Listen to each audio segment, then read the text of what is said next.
وسلام على عباده الذين اصطفى أما بعد فأعوذ بالله من الشيطان الرجيم بسم الله الرحمن الرحيم إن الله يحب المتقين سبحان ربك رب العزة عما يصفون وسلام على المرسلين والحمد لله رب العالمين اللهم صل على سيدنا محمد وعلى آل سيدنا محمد وبارك وسلم۔ اللہ رب العزت جن لوگوں کے ساتھ خود محبت فرماتے ہیں ان میں سے ایک انسان وہ ہے جو اللہ رب العزت کا خوف اپنے دل میں رکھتا ہے، جو تقوی اختیار کرتا ہے، پرہیزگاری کی زندگی گزارتا ہے۔ اللہ رب العزت نے قرآن عظیم الشان میں ارشاد فرمایا ان اللہ یحب المتقین، بے شک اللہ تعالی متقین لوگوں کے ساتھ محبت فرماتے ہیں۔ اور دوسری جگہ میرے اللہ نے فرمایا اللہ ولی المتقین، اللہ تعالی متقین کا دوست ہے۔ جو لوگ تقوی والی زندگی گزارتے ہیں تو اللہ تعالی ان لوگوں کو اپنے دوستوں کی جماعت میں شامل فرما لیتے ہیں۔ میرے اللہ نے قرآن عظیم الشان میں متعدد مقامات کے اوپر تقوی اختیار کرنے کا حکم دیا۔ اللہ نے قرآن کے اندر جا بجا تقوی کی ضرورت، تقوی کی اہمیت اور افادیت کو بیان فرمایا۔ حضور صلی اللہ علیہ وسلم بھی حضرات صحابہ کرام کو تقوی کی ترغیب دیا کرتے تھے۔ حضرت ابو سعید خدری رضی اللہ تعالی عنہ سے روایت ہے حضور صلی اللہ علیہ وسلم کی خدمت میں ایک شخص حاضر ہوا اور عرض کیا یا رسول اللہ صلی اللہ علیہ وسلم آپ مجھے نصیحت فرمائیں۔ حضور صلی اللہ علیہ وسلم نے نصیحت فرماتے ہوئے ارشاد فرمایا تقوی کو لازم پکڑ لو، اس لیے کہ یہ تمام بھلائیوں کا مجموعہ ہے۔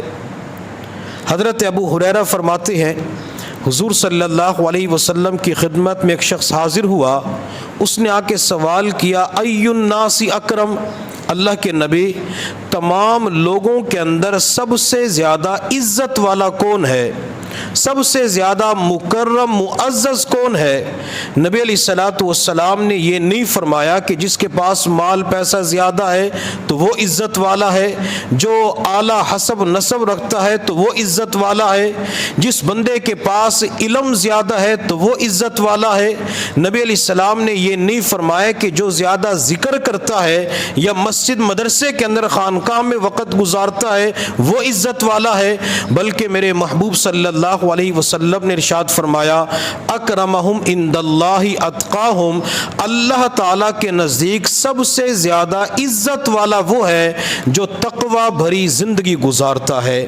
اگر انسان کے اندر تقوی آ جاتا ہے، پرہیزگاری کی زندگی گزارتا ہے تو اللہ تعالیٰ کی نظروں کے اندر وہ سب سے زیادہ عزت والا بن جاتا ہے۔ اب تقوی کسے کہا جاتا ہے؟ تقوی کا معنی ہے کف النفس عن الہوا، اپنے آپ کو غلط خواہشات سے بچانا، جیسا کہ میرے اللہ نے سورۃ النازعات کے اندر ارشاد فرمایا وَنَهَى النَّفْسَ عَنِ الْهَوَىٰ، کہ جس بندے نے اپنے آپ کو غلط چیزوں سے بچایا، غلط خواہشات سے بچایا فَإِنَّ الْجَنَّةَ هِيَ الْمَأْوَىٰ، تو اس بندے کا ٹھکانہ جنت ہے۔ تو جو بندہ اپنے آپ کو ہر قسمی گناہ سے بچا لیتا ہے، وہ گناہ صغیرہ ہے یا کبیرہ، تو اللہ تعالیٰ اس کے لیے جنت کا فیصلہ فرما دیتے ہیں۔ بعض مرتبہ جب کسی انسان کو گناہ کا موقع ملتا ہے تو نفس و شیطان یہ وسوسہ ڈالتے ہیں کہ گناہ چھوٹا ہے، یہ گناہ کر لو، چنانچہ اس گناہ کو اختیار کر لیا جاتا ہے۔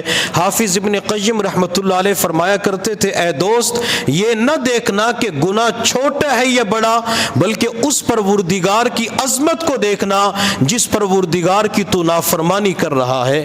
اگر کوئی گناہ چھوٹا ہو اور انسان اسے چھوٹا سمجھتا ہے تو بعض مرتبہ گناہ کرنے کے بعد وہ صغیرہ گناہ اللہ کی نظروں کے اندر کبیرہ بن جاتا ہے۔ تو ہمیں چاہیے کہ ہم اپنے آپ کو گناہوں سے بچا لیں۔ جس انسان نے اپنے آپ کو گناہوں سے بچا لیا تو سمجھ جائے کہ اس بندے نے تقوی والی زندگی کو اختیار کر لیا۔ آج کے دور میں اگر کوئی بندہ اپنے آپ کو گناہوں سے بچاتا ہے اور فرائض کے اوپر عمل کرتا ہے تو میں تو یوں کہوں گا کہ وہ بندہ آج کے دور کا جنید بغدادی ہے، وہ بندہ آج کے دور کا خواجہ بایزید بستامی ہے۔ اس دور کے اندر جنید بننے کے لیے ایک تو مکروہات سے بچنا پڑتا تھا، مستحبات کی پابندی کرنی پڑتی تھی، لیکن آج کا دور فتنوں کا دور ہے، ہر طرف سے گناہ کی دعوت مل رہی ہے، حتیٰ کہ اپنے ایمان کو بچانا، نظروں کو بچانا، زبان کی حفاظت کرنا یہ ہر نوجوان دیندار بندے کے لیے مشکل ہو چکا ہے۔ اگر آج کے دور کے اندر بندہ گناہوں سے اپنے آپ کو بچا لے تو اللہ آج کے دور کے اندر جنید اور بایزید شبلی جیسا بندے کو اجر و ثواب عطا فرما دیں گے۔ حضرت عمر فاروق رضی اللہ تعالی عنہ نے ایک مرتبہ حضرت کعب احبار رضی اللہ تعالی عنہ سے کہا کہ کعب تقوی کسے کہتے ہیں؟ حضرت کعب رضی اللہ تعالی عنہ نے کہا امیر المؤمنین کبھی آپ جنگل سے خاردار راستے سے گزرے ہیں؟ حضرت عمر فاروق رضی اللہ تعالی عنہ نے فرمایا کہ کعب ضرور گزرا ہوں۔ اچھا امیر المؤمنین کیسے گزرے؟ گزرتے وقت آپ کی حالت کیفیت کیا تھی؟ حضرت عمر فاروق رضی اللہ تعالی عنہ نے فرمایا کہ میں اپنے دامن کو سمیٹتے ہوئے گزرا ہوں۔ جب میں خاردار راستے سے گزرتا ہوں تو گویا کہ اپنے آپ کو اور اپنے کپڑوں کو بچا کے رکھتا ہوں تاکہ میرے کپڑے، میرا دامن کانٹوں کے اندر الجھ نہ جائے۔ حضرت کعب رضی اللہ تعالی عنہ نے کہا امیر المؤمنین اسی کو تو تقوی کہا جاتا ہے، یہ تقوی والے بندے کی حالت ہوتی ہے۔ اس لیے ہمارے اکابرین اولیاء اللہ فرماتے ہیں یہ دنیا خاردار وادی ہے، ہر طرف گناہوں کے کانٹے لگے ہوئے ہیں، کہیں بد نظری کا کانٹا نظر آتا ہے، کہیں جھوٹ کا کانٹا نظر آتا ہے، غیبت اور چغلی کا کانٹا نظر آتا ہے، کہیں پہ انسان کو حسد کا کانٹا نظر آتا ہے۔ اگر انسان اس دنیا کے اندر رہتے ہوئے اپنے دامن کو ہر قسمی گناہ سے بچا کے رکھ لیتا ہے تو اس بندے کو تقوی کی نعمت نصیب ہو جاتی ہے۔ خواجہ ابو الحسن خرقانی رحمۃ اللہ علیہ سلسلے عالیہ نقشبندیہ کے اندر ایک بزرگ گزرے ہیں، انہوں نے ایک مرتبہ مریدین سے پوچھا کہ تقوی کسے کہتے ہیں؟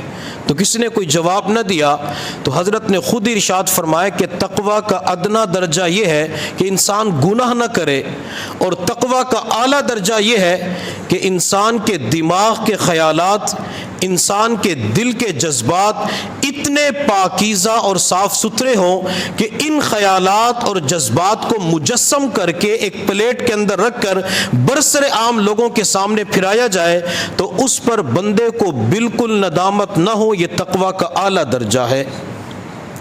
اگر ہمارے دماغ کے خیالات بالکل پاک صاف ستھرے بن جائے، دل کے جذبات اچھے بن جاتے ہیں تو انسان کو تقوی کی نعمت اور دولت نصیب ہو جاتی ہے۔ میرے محبوب صلی اللہ علیہ وسلم کی خدمت میں ایک صحابی حاضر ہوئے اور عرض کہ اللہ کے نبی میں سب سے بڑا عبادت گزار بننا چاہتا ہوں، میں سب سے بڑا عابد بننا چاہتا ہوں۔ تو نبی علیہ الصلوۃ والسلام نے یہ نہیں فرمایا کہ پوری رات قیام کیا کرو، آپ علیہ السلام نے یہ نہیں فرمایا کہ کسی خانقاہ کے اندر بیٹھ کر پورا دن الا اللہ کی ضربیں لگایا کرو، آپ علیہ السلام نے یہ نہیں فرمایا کہ پورا دن قرآن کی تلاوت کرو، پورا دن ذکر و اذکار کا اہتمام کرو۔ میرے محبوب صلی اللہ علیہ وسلم نے سب سے بڑا عبادت گزار بننے کے لیے آسان عمل بتایا۔ آپ علیہ الصلوۃ والسلام نے فرمایا اتق المحارم تکن عابد الناس، اپنے آپ کو گناہوں سے بچا لو، تم دنیا کے اندر سب سے بڑے عبادت گزار بن جاؤ گے۔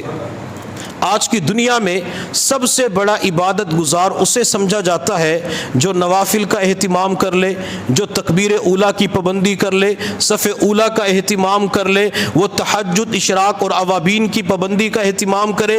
اگر کوئی بندہ ان اعمال کے اندر آگے بڑھنے والا لیکن وہ اپنے آپ کو گناہوں سے نہیں بچا سکتا، وہ سنتوں کی خلاف ورزی بھی کر رہا ہوتا ہے، تو نبی علیہ الصلوۃ والسلام کی مبارک نظر کے اندر یہ بندہ عبادت گزار نہیں ہے۔ ہے, یہ بندہ عابد نہیں ہے. اگر کوئی بندہ اپنے آپ کو گناہوں سے بچا لیتا ہے تو یہ دنیا کے اندر سب سے بڑا عبادت گزار بن جاتا ہے. جب کوئی بندہ دین کے راستے پہ آتا ہے, علماء کے ساتھ تعلق بنتا ہے, مشائخ کی صحبت میں آتا ہے, تو وہ بندہ اکثر وظائف پوچھنے کی کوشش میں ہوتا ہے کہ حضرت مجھے یہ وظیفہ بتا دیں تو اس کام کے لیے وظیفہ بتا دیں. بعض مرتبہ کہتے ہیں کہ نبی علیہ الصلوۃ والسلام کی زیارت کے لیے کوئی وظیفہ بتا دیا جائے. میرے حضرت فرماتے ہیں اگر کوئی بندہ یہ تمنا اور چاہت رکھتا ہے کہ خواب کے اندر نبی علیہ الصلوۃ والسلام کی زیارت نصیب ہو جائے تو وہ بندہ لمبے وظائف کے چکروں کے اندر نہ پڑے, ہر کام سنت کے مطابق کرنا شروع کر دے, نبی علیہ الصلوۃ والسلام کی سنتوں کی خلاف ورزی نہ کرے. خواب تو اپنی جگہ پہ, اس بندے کو جیتے جاگتے ہوش و حواس کی حالت میں نبی علیہ السلام کی زیارت نصیب ہو جائے گی. تو ہمارے حضرات یہ فرماتے کہ انسان گناہوں سے اپنے آپ کو بچائے اور خلاف سنت زندگی نہ گزارے. اگر یہ دو چیزیں ہماری زندگیوں کے اندر آ جاتی ہیں تو یہ بندہ قرآن اور اللہ کی نظروں کے اندر متقین کی جماعت کے اندر شامل ہو جاتا ہے. اللہ رب العزت نے قرآن عظیم الشان کے اندر جو تقوی بھری زندگی گزارتے ہیں تو ان کے چند انعامات بتلائے ہیں.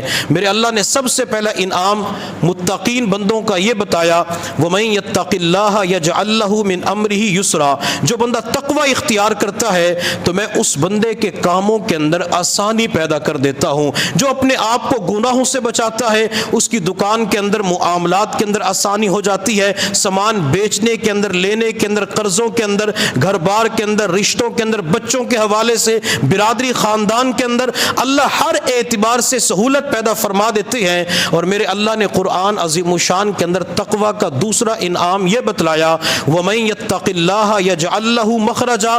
جو تقوی والی زندگی گزارتا ہے تو میں اس بندے کو دکھوں, تکلیفوں, مصائب سے نکال کے رکھ دیتا ہوں. بندے کے اوپر بعض مرتبہ حالات آ جاتے ہیں, بندہ سوچتا ہے کہ میں تو ان حالات سے نہیں نکل سکتا. اب ان حالات سے نکلنا بندے کے لیے مشکل اور ناممکن ہوتا ہے, لیکن اللہ کے لیے تو کوئی مشکل نہیں ہوتا.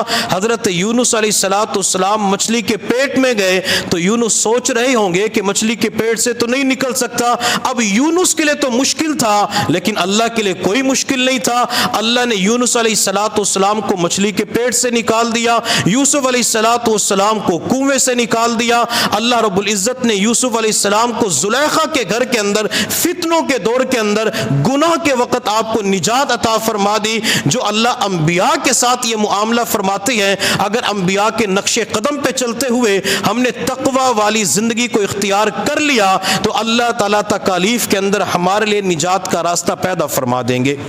اور تقوی کا تیسرا انعام اللہ رب العزت نے یہ بیان فرمایا, وَيَرْزُقْهُ مِنْ حَيْثُ لَا يَحْتَسِبُ. جو بندہ تقوی والی زندگی گزارتا ہے تو میں اس بندے کو وہاں سے رزق عطا کرتا ہوں جہاں سے بندے کا وہم و گمان بھی نہیں ہوتا. بعض مرتبہ اللہ تعالیٰ ایسی جگہ سے رزق دیتے ہیں بندے کی وہاں تک سوچ نہیں جاتی, بندے کا خیال نہیں جاتا. حضرت ابو ہریرہ رضی اللہ تعالی عنہ ایک مرتبہ قضاء حاجت کے لیے تشریف لے گئے. وہ جس جگہ جا کے بیٹھے تو ان کے قریب کوئی سوراخ تھا, بل تھا.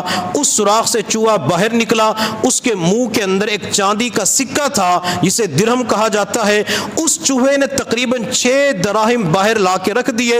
حضرت ابو ہریرہ جب وہاں سے فارغ ہوئے ان دراہم کو اٹھایا, نبی علیہ الصلوۃ والسلام کی خدمت کے اندر حاضر ہو کر آپ کی خدمت میں پیش کر دیے. اللہ کے نبی میں فلاں جگہ گیا تو چوہے نے یہ چند دراہم نکال کے باہر رکھ دیے. تو میرے محبوب صلی اللہ علیہ وسلم نے فرمایا, ابو ہریرہ ان دراہم کو استعمال کرو, اللہ تعالیٰ نے غیب سے تمہارے لیے رزق کا انتظام فرما دیا.